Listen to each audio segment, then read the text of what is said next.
The time is 9 o'clock. Aago mẹ́sàn-án ti lù.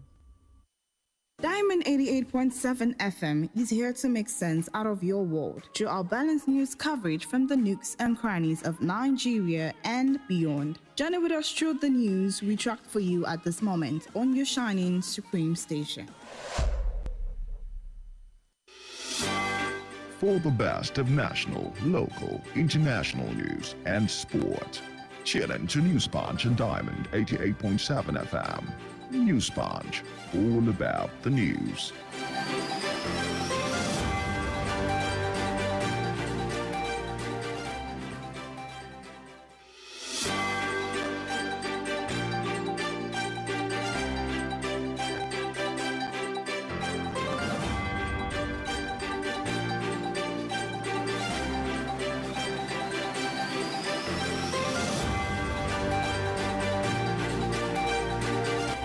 It's a minute gone past 9 a.m. Good morning, and thank you for joining us on today's edition of News Punch on Diamond 88.7 FM Ilorin, where we bring you the trending stories across the globe.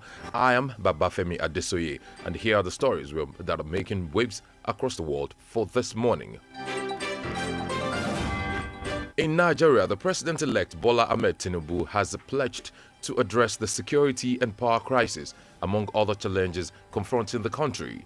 Tinubu, who was under the transition report by President Muhammadu Buhari, promised not to disappoint Nigerians. He said this shortly after his investiture with the country's highest national honor of Grand Commander of the Federal Republic, alongside the Vice President-elect Kashim Shettima, who was honored with the Grand Commander of the Order of the Niger by the President.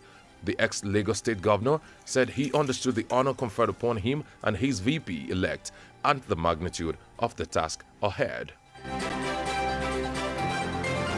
Still in Nigeria, the Attorney General of the Federation, AGF, Abubakar Malami, has said that his office has successfully recovered over $1 billion for the country. He stated this when he appeared before an ad hoc committee of the House of Representatives, which is investigating the alleged missing $2.4 billion in revenue from 48 million barrels of crude oil in 2015. For a second time, the AGF appeared before the House ad hoc committee.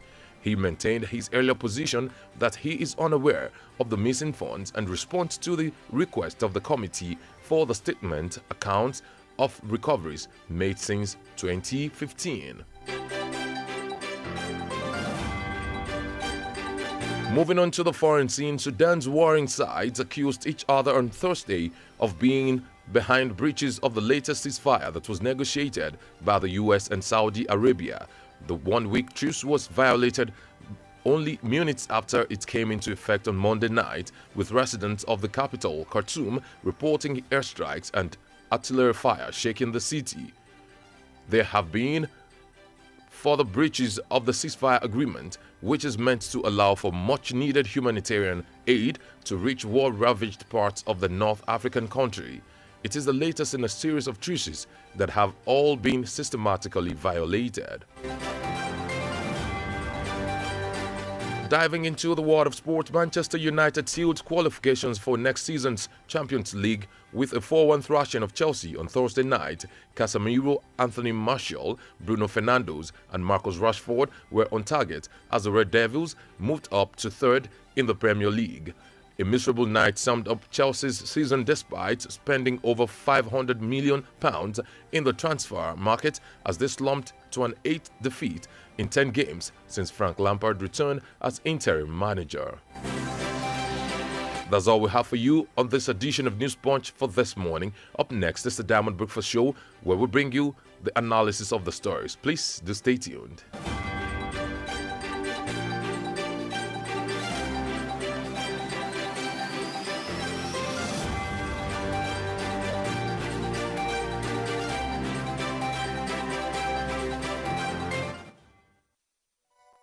For up-to-date news reported across the globe, be rest assured you're on the right radio dial. Diamond 88.7 FM Ilorin, your shining supreme station.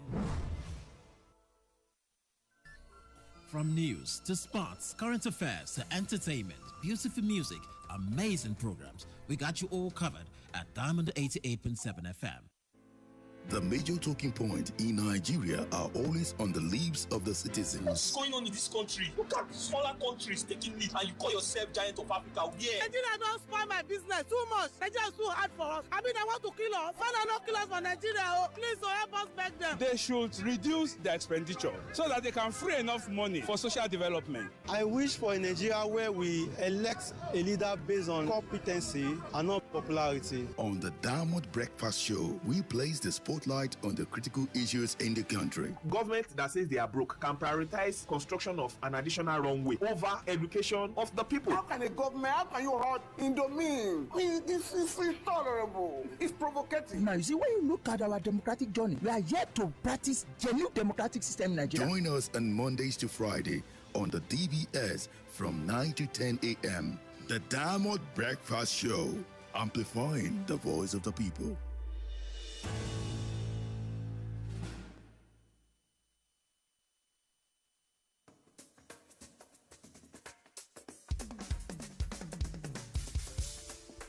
From the studios of Diamond 88.7 FM in Ilorin, this is the Diamond Breakfast Show.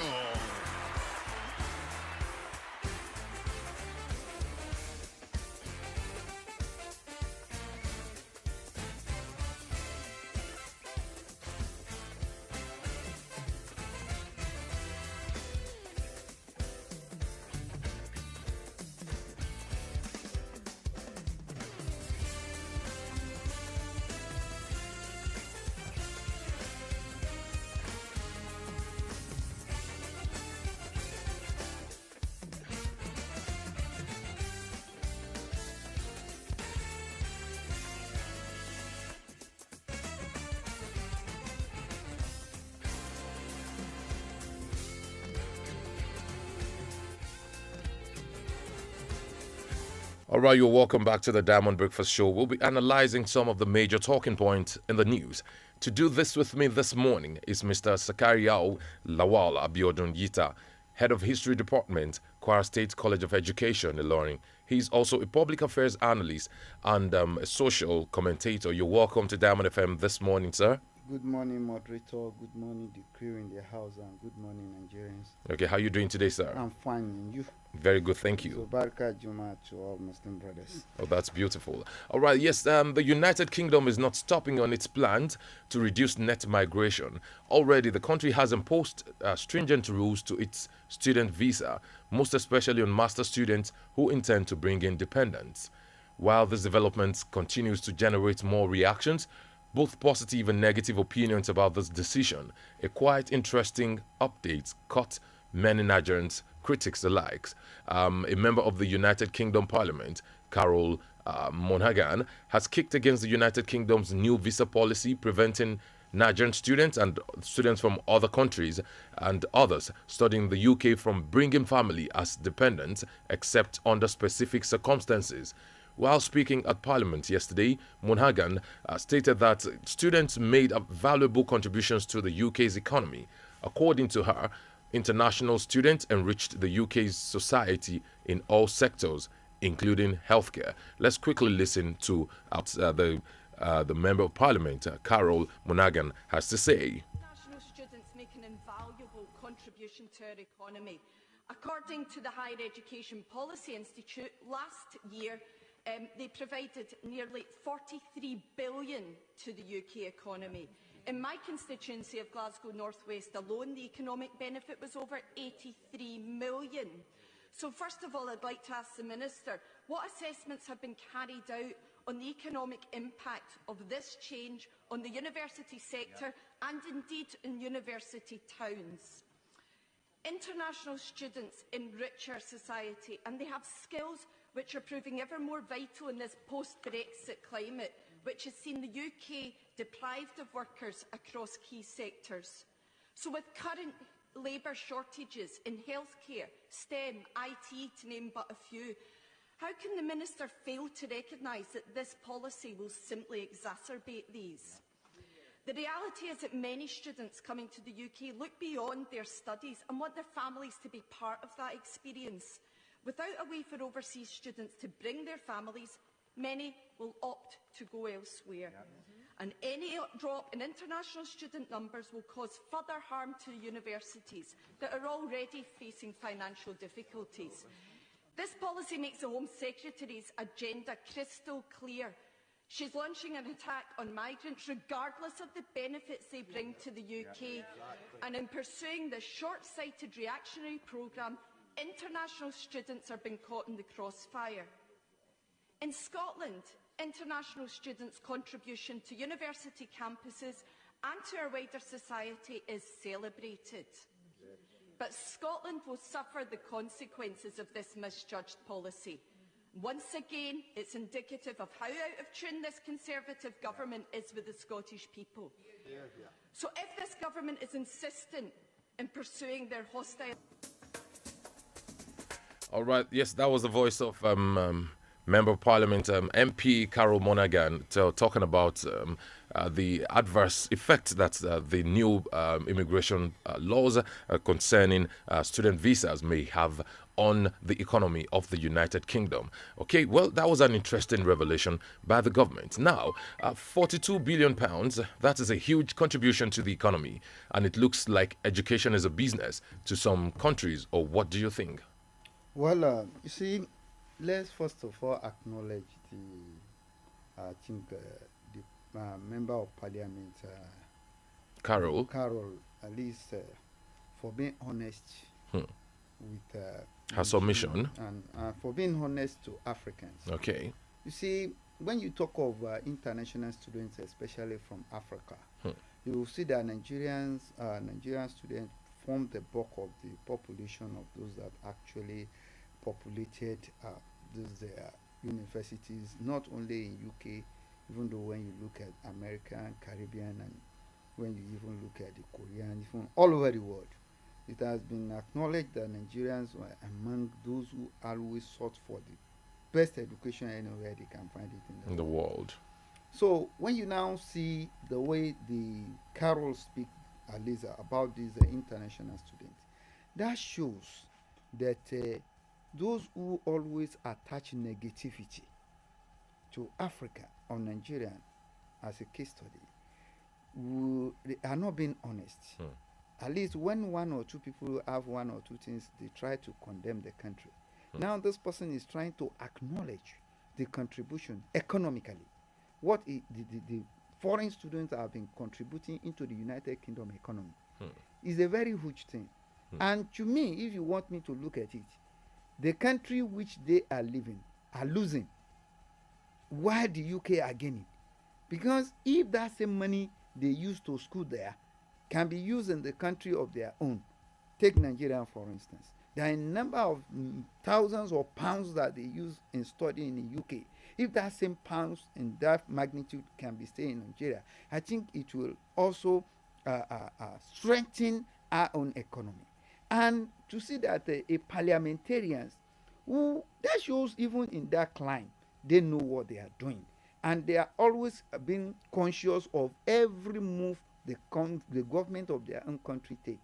Because at the end of the day, they know the effect, either positive or negative, is coming back to them as the people. And that is why she has to go into their archives and this period. These are the amount of money in terms of pounds that these people have contributed into the economy of the United Kingdom. And for them to lose that, it will spell doom. And when you even listen, she said, if they continue to pursue that hostile policy, he used that word, hostile. Yes. If they continue, these students will have to no alternative than to go to elsewhere. Other country that will give them some kind of welcome them at the same time a flexible policy that will allow them to come with their family. There is no gain saying the fact that it is a normal thing that everybody knows that Nigerian people are doing this Japa syndrome and what have you. But within that Japa syndrome, they are contributing more into the economy of their host countries, not their country of origin now. Because moving away, their families are moving away. Their own economic system, even some of them may have one, two or small shops, they will close it down here. They go there, they start to be doing one or two jobs, paying their bills and everything, improving their economy, paying taxes and everything over there. These are the ways by which Nigeria are losing or Africa are losing in generally, and where these metropolitan areas are gaining. And when we look at the into the history, you will see that even it's only we see this more of a neo-colonialism or modern way of colonizing Africa. You see, why did I say so?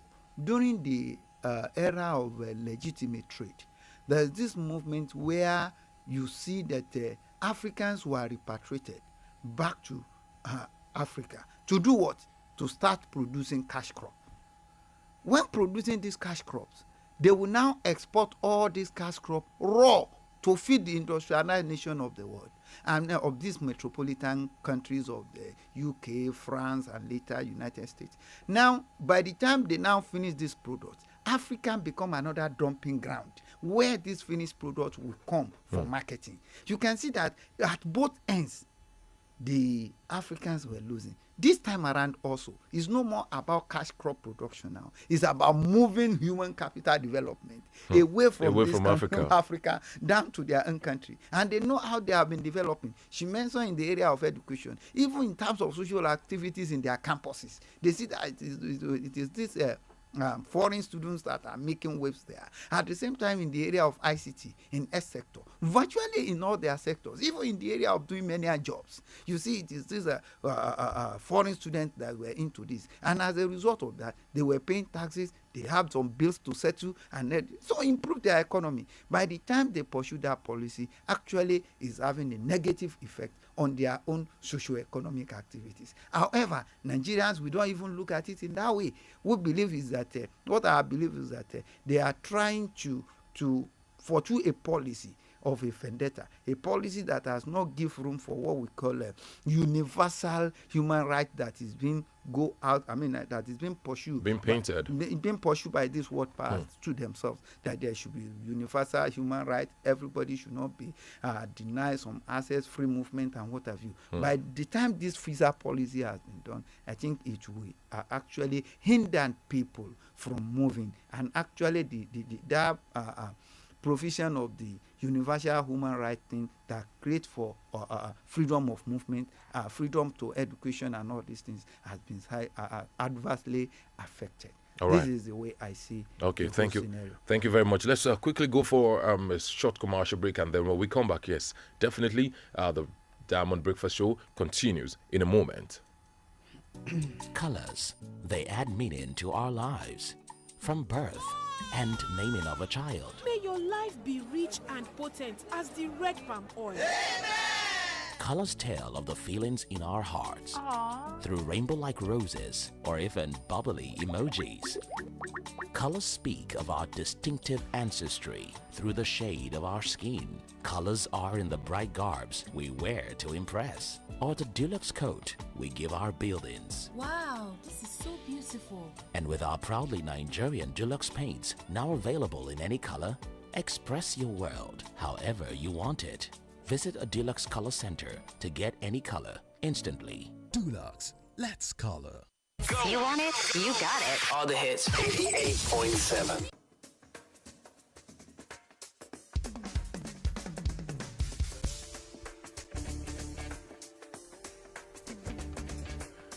All right, welcome back from the short commercial break. It is still the Diamond Breakfast Show on Diamond 88.7 FM, Lauren. This very beautiful Friday morning, the 26th of May, 2023. And then here we are talking about the new immigration policies concerning student visas that's about to be implemented in the United Kingdom, not allowing students, especially for master's degree courses, to take along their family members that are known as dependents. Okay, let's look at it from this angle. How do I put it now? The African side, or should I say the talking about the Japa syndrome, that means to escape from your own country of origin to the other side of the world. Maybe the grass is greener there, and greener then picture. Yes, of course. So let's look at it from this angle that we are hearing about cases and instances of people having up to 7, 8, 9, 10 dependents, and then you keep wondering, okay, I want to travel now to go further my studies, and I have 7 children, I have 9 children, and I want to take all of them along, and then they have to be asking for naming ceremony pictures, and other evidences, just to be sure that all the people that I claim are my dependents are actually members of my nuclear family. Yeah. So are we looking at it from probably that it could have been the fault of our people right here, always always trying to overbloat things when they have a little opportunity that is meant to be used rightly, and then people want to just how to abuse the opportunity, abuse the privilege. Have we seen it from that angle at all? That okay, it could be a question of abuse of privilege or taking undue advantage from we Africans, especially Nigerians. All of the above. Okay. Let me just look at it from this angle. You see, an average person that want to travel out of Nigeria in search of a greener picture is so desperate. And is ready to do anything to get off the hook. We have cases of even somebody resigned their jobs in Nigeria. So many cases. So many cases. Only to get there and become a cleaner. And for them to come back, it has become a stigma. So they have to continue to be at least rough the life the way they used to. We are roughing the weather. So they will be roughing the life in such a way that they just have to survive. Some are sleeping at garage, car parks, and what have you, having a decent living in this country because they believe that other area is far better than where they are in terms of facilities. That is number one.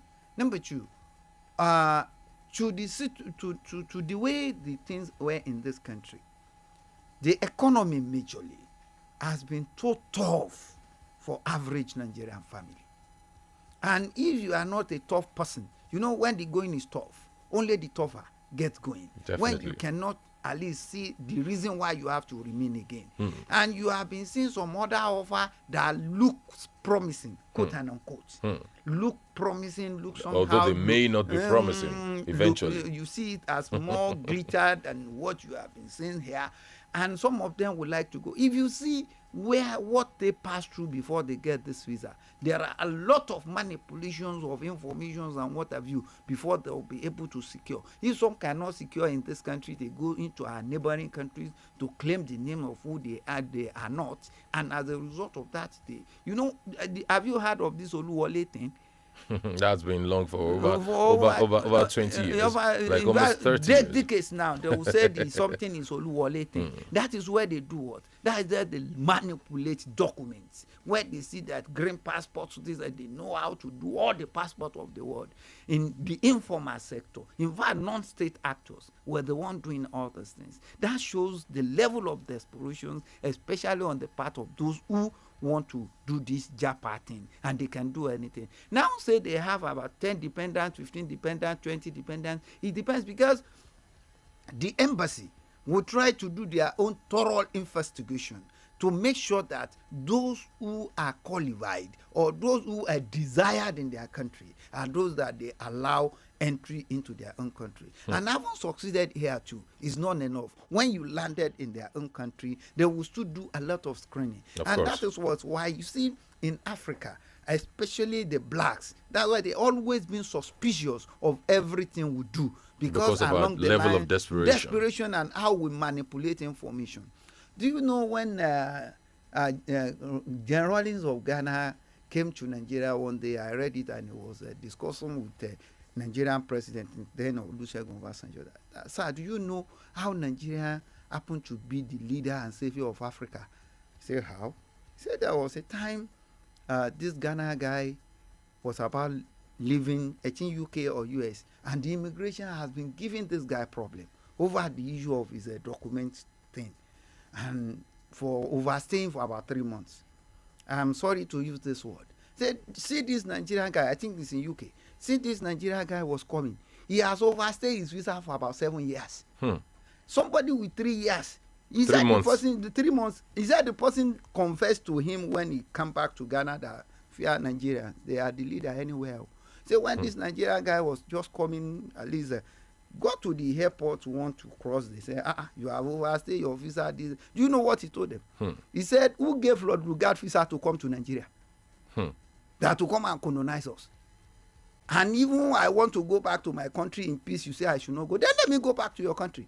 They say, you and all those Ghana people, the Africans, they have been waiting. They just say, you people just go back to your country. It may not be a very good way of addressing issue. But that shows that even anywhere they see the black in all over these European countries and what have you, they always looked at them with suspicion, because people out of desperation, out of the economic hardship and what have you, they want to go at all costs. They're responsible for all these things, having many dependents here and there, just to make sure they have their way of better life. And let me tell you, issue of migration is not just a day. Migration is as old as man. Of course. Everybody comes from somewhere. Definitely. And so even when you look at the population in the United States, it's not that all of them, people from the United Kingdom and all over France, Europe, were the one that populated United Kingdom. The United States of America, especially from the 13th, 14th, and from 12th century up to the 16th century, where you see that it was this European industrialists, agriculturists that actually have their farms in this United States, and even in South America. I suppose the natives that are called the Indians. The Red Indians. Yes, the Red Indians. They were Indians. there. So all these things, and with these Red Indians and whether they were the Aborigines, but later after some of migrations, you now see that these Europeans actually dominated them there, and you can see that the South America, the North America, even within the North America, even within the North Americans themselves, you still have the South of the America and the North of the America, where you have the bourgeoisie and this proletariat and what have you. So should we give the kudos on a lighter note now? Should we give the kudos to Christopher Columbus? Yes, we have to give kudos to him, but to all of us, some of us who are believe more as socialists, we still see them more of a colonialist, where they try, or imperialist, where they try to make their own economic gain at the expense of the local people.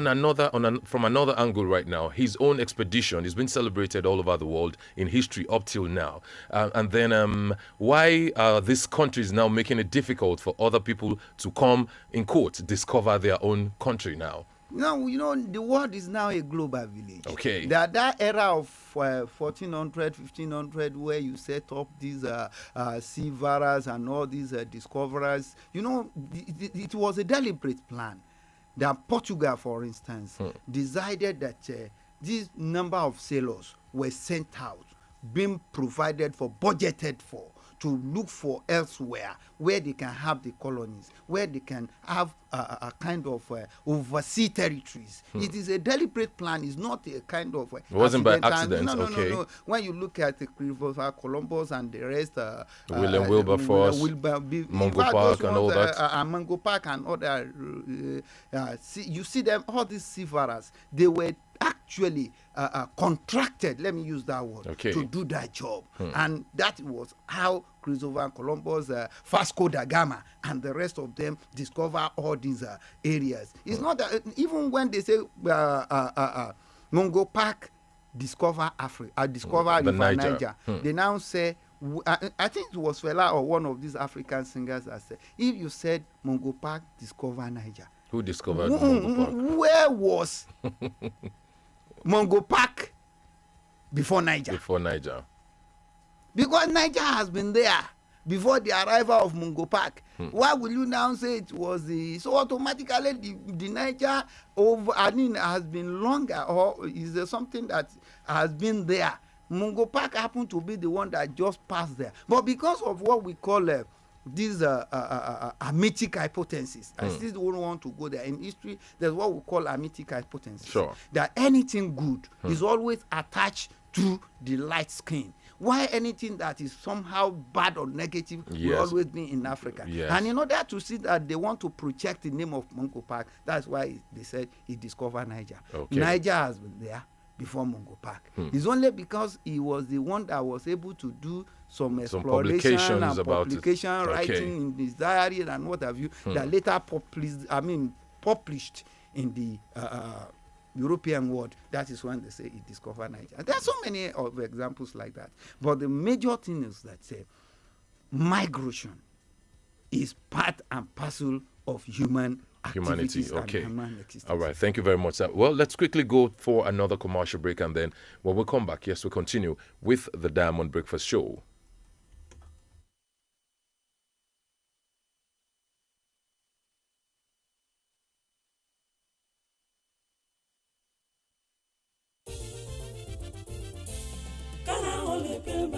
ara ríro kò sí mọ́ àwọn ká ti sá lọ àrùnmọ́lẹ́gùn ẹ̀yìn dídùn làkúrẹ́ ìgbé wọ́n ti lọ wá bí wọ́n sí kára o lè pé bàmù rẹ̀ àtòrà dáadáa. kókó lára ọ̀tá le. gbéra ńlẹ̀ kó dìde. kára o lè pè ń bá. àtòrà wọ̀ àtòrà pẹ̀sẹ̀ àtòrà dáadáa. kegun tó kegun náà. kára o yá gágá. ara ń ronú tẹ́lẹ̀ kò ronú mọ́. tẹ̀bá ti fi kára o lè pè ń bá ra. lẹ́sẹ̀kẹsẹ̀ ló ń ṣiṣẹ́ wọnú igun. tó sì ń ṣe àtúntò rẹ̀. òṣùbù yẹ̀kẹ́ fa párọ̀ tàbí fi ẹsẹ̀ dá. fi kára o lè pè ń bá wọ̀. káì ara rẹ̀ ó lè padà yakinlala. action ó jẹ́ àwọ̀ká àròmọ̀lẹ́gun làkúègbé ara ríro tàbí ẹ̀yìn dídùn. kára o lè pè ń bá lọ́kọ̀ gbogbo wọn. agbára pọ̀ kára ó lè pè ń bá. tuyi pharmaceutical industries limited. àwọn tó lórúkọ tó ṣe é gbẹ́kẹ̀lé níbi ká po oògùn òyìnbó ló ṣe é. kára ó lè pè ń bá. ẹ̀rọ ṣẹ̀ṣẹ̀ pín ìrèpàtú òpèrè ta pàtà pọ́npọ́n. kára ó lè pè ń bá. ó kì í síbẹ̀. kára ó lè pè ń bá múre àtúrà dáadáa. The federal government, through the National Primary Healthcare Development Agency, announces the availability of COVID-19 and childhood vaccines nationwide. With the disturbing increase in reported cases of COVID-19 infections across Nigeria, protect yourself and loved ones from the harmful virus by getting vaccinated. Visit the nearest public or private health facility and mass vaccination sites today to receive the first, second, or booster doses of COVID-19 vaccines. COVID-19 vaccines are given to persons 18 years and above, including pregnant women and breastfeeding mothers, while childhood vaccines are given to children from birth to 5 years for protection against polio, hepatitis, yellow fever, measles, meningitis, and other vaccine-preventable diseases. All vaccines are free, safe, and effective. For inquiries, visit www.nphcda.gov.ng or call 0700 220 1122. This message is brought to you by the National Primary Health Development Agency in collaboration with the Nigeria Red Cross Society with support from the Africa CDC SLL program. Please listen to this announcement. This notice is hereby given to all shareholders of RAC Unity Petroleum Company Limited that the registrar of the company, First Registrars and Investor Services Limited, has commenced distribution of final payments to shareholders. Accordingly, the company has uploaded a list of shareholders yet to claim their payments on the company's website www.racunity.com. The concerned shareholders are requested to download the registrar's e-dividend form from the website www.firstregistrarsnigeria.com and complete their bank mandate details. Thereafter, submit same to the registrar's address at number 2 Abebe Village Road, Igomu, Lagos, or via email at info@firstregistrarsnigeria.com on or before May 30th, 2023. Note that this serves as a final call to all shareholders and that distributions not claimed on or before May 30, 2023 will be paid into public fund of the Federation, kept by the Corporate Affairs Commission, known as the company's liquidation account. Any person who requires further information may contact the liquidator via email to racliquidation@epiclegal.net. Announcer Chinwe Chiwete Mrs. Liquidator.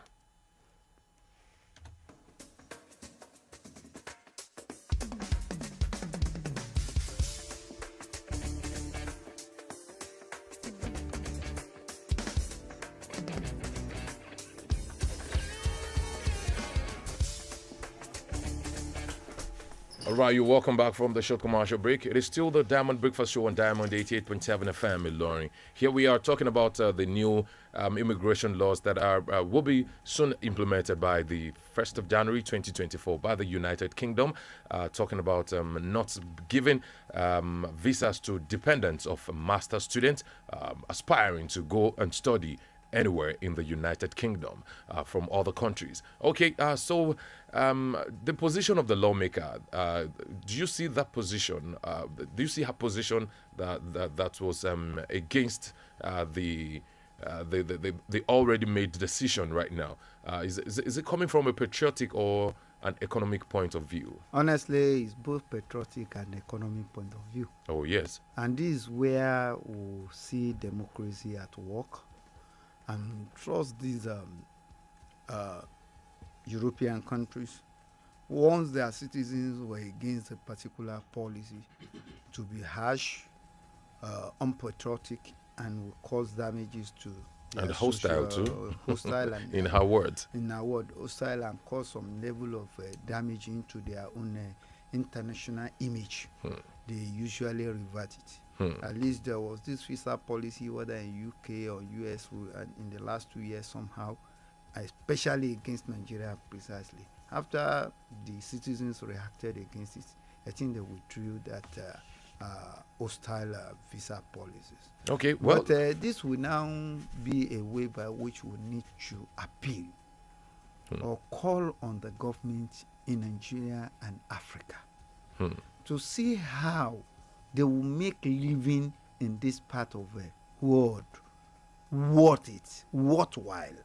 Because if people were comfortable in their comfort zone, I use that word, comfortable in their comfort zone. One's comfort zone is where you were born, that you are a first-class citizen there.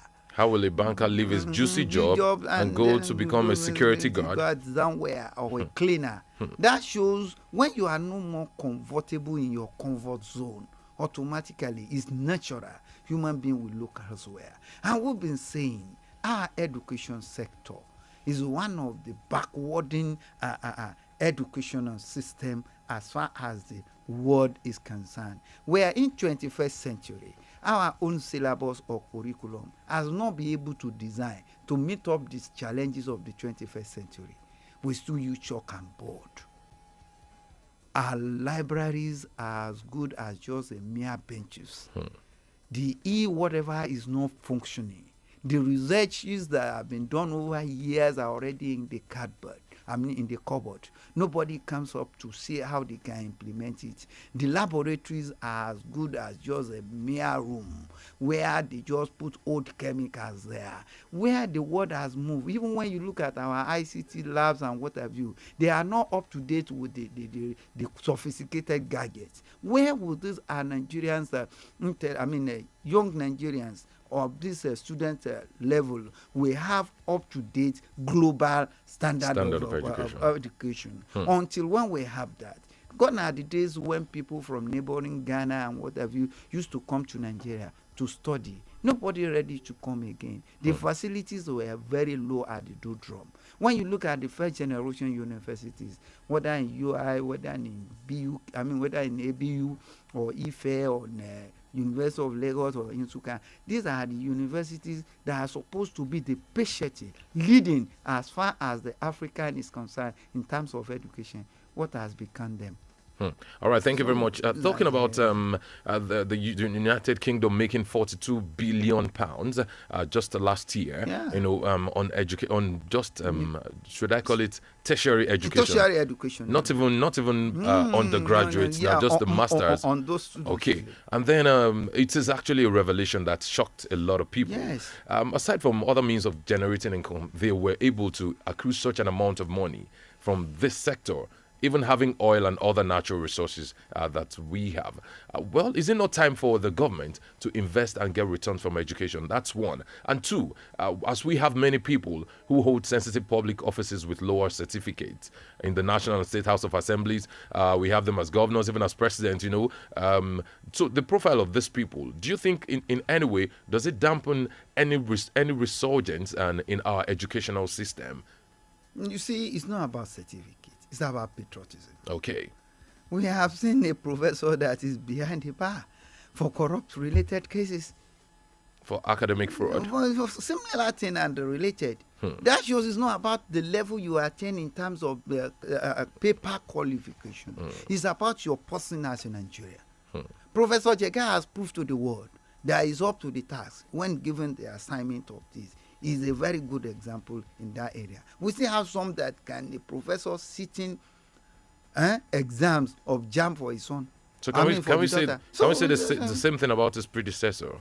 No, it's pretty. I mean, his successor. Successor. Yes. Mamadou Yakubu is also living up to Oh, that's fine. Oh, good. But that is not the discussion of today. I just pick some instances and some examples. Okay. And you will see even a cleaner in Nigeria, in airport, that was able to fund about how many $1,000 for getting there, and he was able to return it to the airport authority. It's not about certificates. It's about our conscience. It's about being patriotic. Okay. So whether somebody is having lower certificate in the National Assembly or being the governor or what have you, it's not the main issue here. Okay. Are they committed to the job? Are they ready to lead Nigeria the way it's supposed to be? And it's not about everybody is about now making money, trying to make themselves comfortable, not forgetting that if only you is the one that possess these resources and your neighbors are not there, they cannot sleep, automatically you cannot sleep too. And that explains why when they build their mansions again, they put 20 inches wall, they put barbed wire, they will still put electric fence together with what? Together with guard. That means they are also living in prison. Because once this wealth did not spread, there is no how you can live comfortable. So issue of our education should be given priority, should be critically invested in. And if you cannot invest this, you can't get a desired returns. All Nigerians or Africans that are doing better in the other part of the world, whether in Europe, whether in America, whether in Asia, they are making waves there. That shows we have talented populations here. It's only the education system that will drive these their intellectual potentialities is not there. Right. And until when that is done, I'm sorry, we will still be having problem of brain drain, and then our university will just be a lecture room where people will just be turning out without having much input into Nigerian economic system. All right, thank you very much. Well, let's quickly get some reactions from those that are listening to us everywhere. Yes, if you want to be part of this show, all you just need to do is send us a message to this number, 0913-655-6864, 0913-655-6864. It could either be in a form of WhatsApp or SMS. The very first one I have here this morning said, "Good morning, the studio. I think it is pertinent to note that most Nigerians that move to the UK using education do not really have the intention to study. Most of them usually use it as an opportunity just to relocate and leave the country because they find the education path as an easier means, thereby bringing the whole of their family in the process. If not, how will you explain someone who is there for education to bring families in as dependent for a course that doesn't take time to finish? The UK is only concerned about the population influx in their country, nothing more." That's coming from Oluwaseun from Gakombi. Thank you very much, Oluwaseun from Gakombi. Okay, I have another one right here. This says, oh, okay. This is more or less a prayer for Friday. This says, "Good morning to you in the house. We always comment on radio that those schooling abroad are doing nothing but killing our economy here and developing UK economy. Some people will be saying we don't know what we are saying. Nigerians will always force Nigerian government to make education free, and these same Nigerians will still sell their properties here in order to pay huge for the education abroad. UK government earn huge money through education to improve their economy, but ours here is for us to go on strike over salary increment, and parents will demand for free education. Where will government get money to fund that education? To buttress our guest point, one of my wife's friend who had a private school in Maiduguri earnings up to 2 million naira, and she sold it to travel to UK, and right now she's a cleaner in one of the hospitals. Okay, that's coming from Abdul Wahid. Thank you very much, Abdul Wahid, for that exposure. This says revelations now.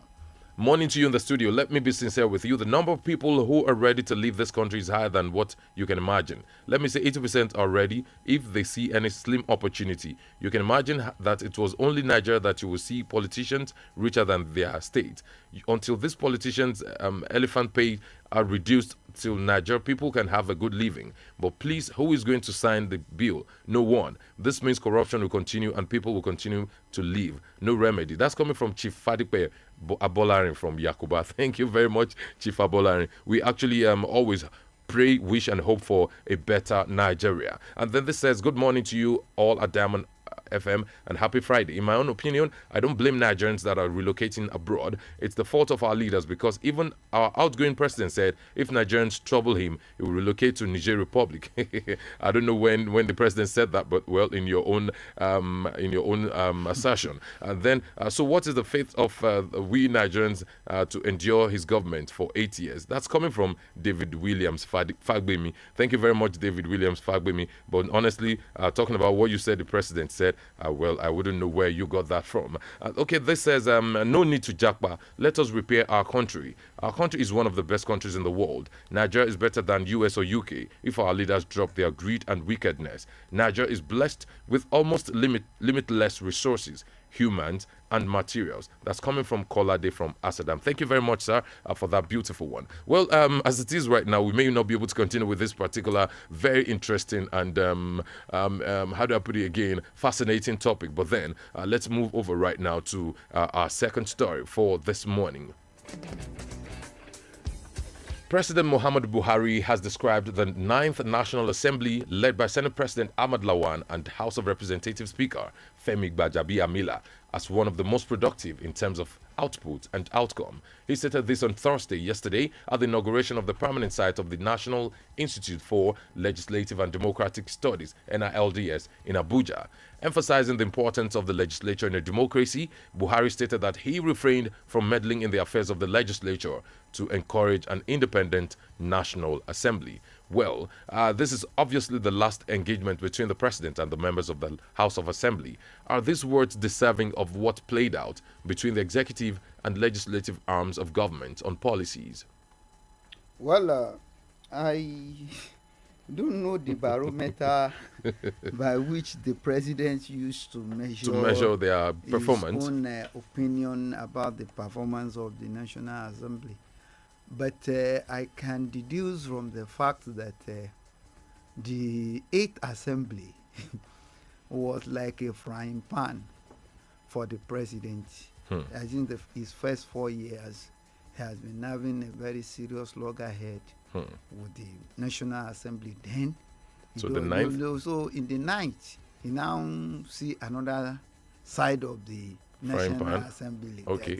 Well, the other side of the frying pan should be fire. No, it's not that frying pan. That frying pan on fire has been removed. Okay. So automatically, even they must have used that frying pan to bake bread or whatever. Okay. To make sure it's not about frying pan alone.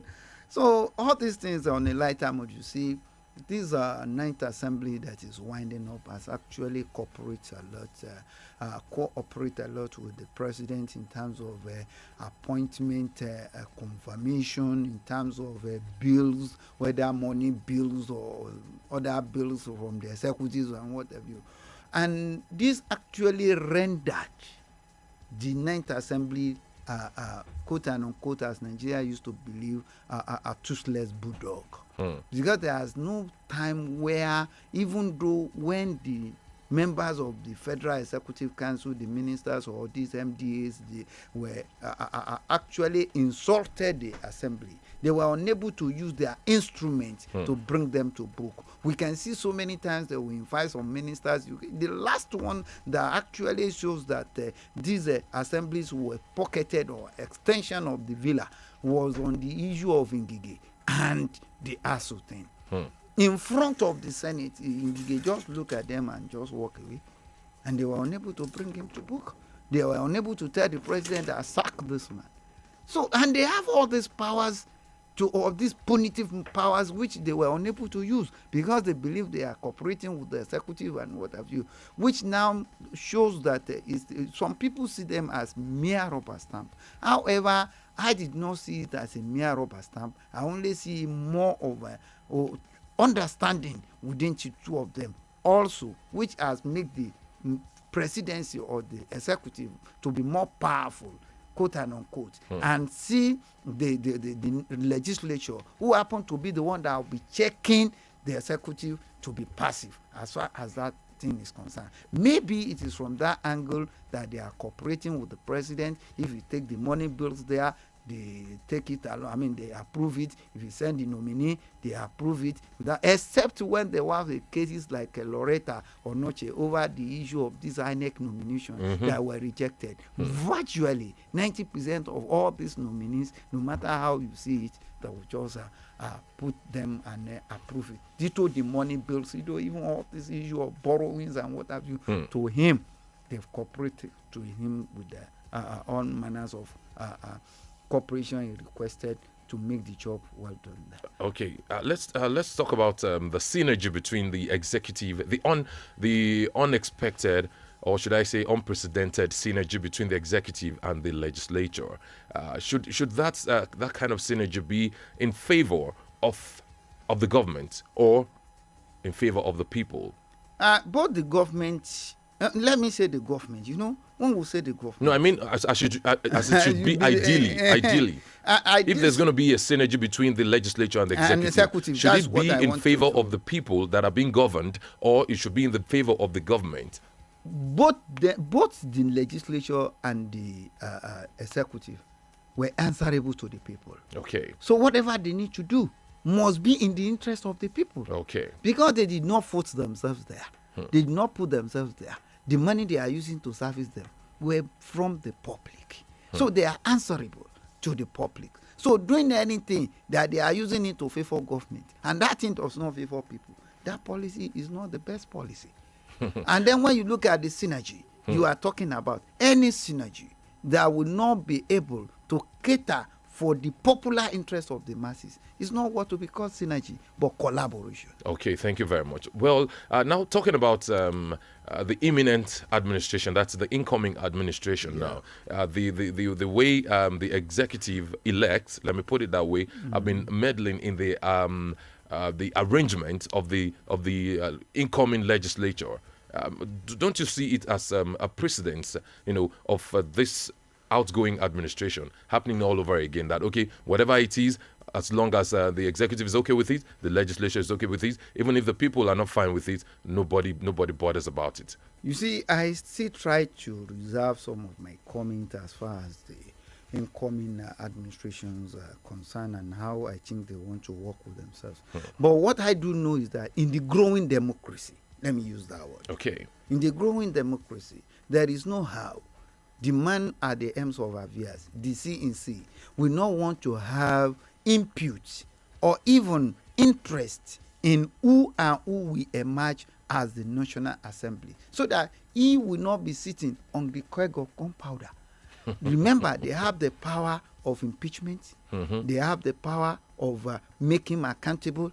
They have the power to cage him, vote of no confidence and all these things. There is no how. That kind of person will not try to make some interest being felt there.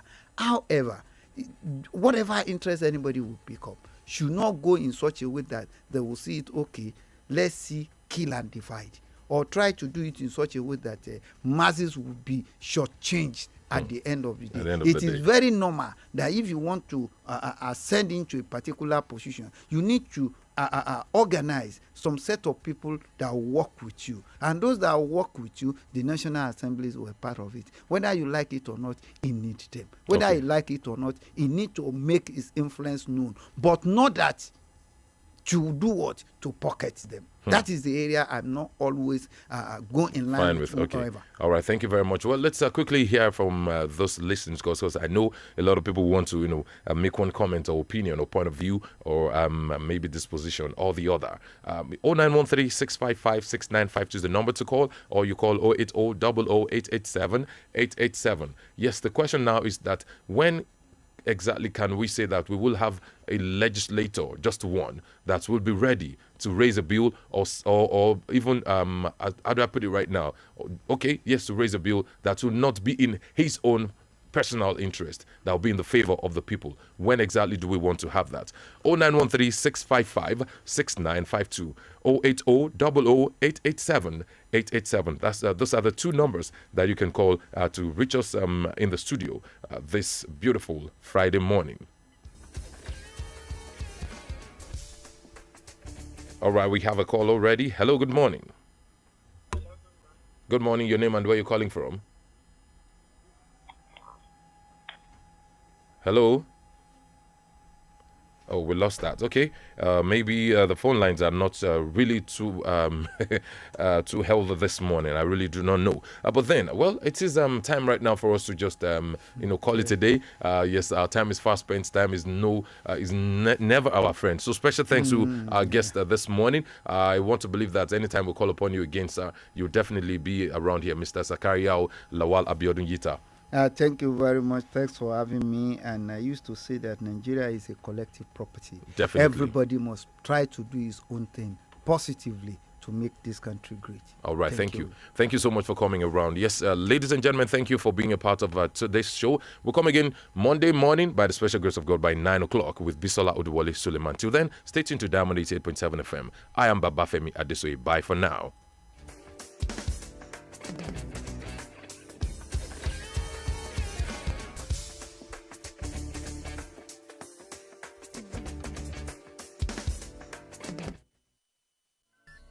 From news to sports, current affairs to entertainment, beautiful music, amazing programs, we got you all covered at Diamond 88.7 FM.